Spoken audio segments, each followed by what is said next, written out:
Hello, I'm Carol Sparge, and I am here with Joel Johnson, managing partner of Johnson Brunetti. And Joel, I heard a fact that 40% of workers over the age of 65 who previously retired have gone back to work. Yeah, and it's a shocking statistic, right? 4 out of 10 people retire and then go back to work once they're over 65. So we'll dig into that a little bit. But if you think about it, it's not that uncommon these days to see somebody between 65 and 70 years old working or doing something. How often is it because you're withdrawing too much money, you need to get that money? That is definitely a factor, especially in times when there's big market downturns. If you think about it, if somebody retired in 2006 or 2007 before the financial crisis, and then their retirement money dropped by 20 or 30%, they might have got real nervous, or they might have been withdrawing too much money and they had to go back to work. So from time to time it is that, but that's not the whole 40%.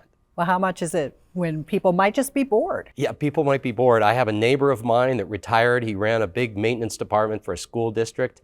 And in about 4 weeks, he was back working. I think he's doing landscaping now or something like that, because he just was going out of his mind. He'd worked hard all his life. And so sometimes people are too idle. They need to go back to work. And what about the socialization aspect? Well, that's a big thing, right? And certainly after COVID, we learned how important that is. You know, not all of us want to work from home all the time. And so socialization is a big deal. We are humans that need connection in some way, shape, or form. And some people really love being around big groups of people.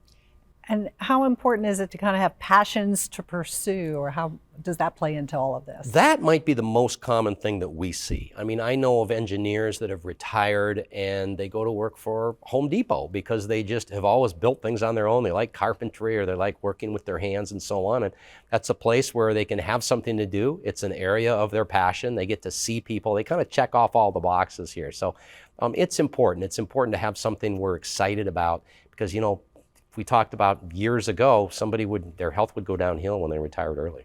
And you have a free offer. Yeah, it's called the People's Retirement Handbook, and it's all kinds of great tips on financial planning and some of the social things we've been talking about.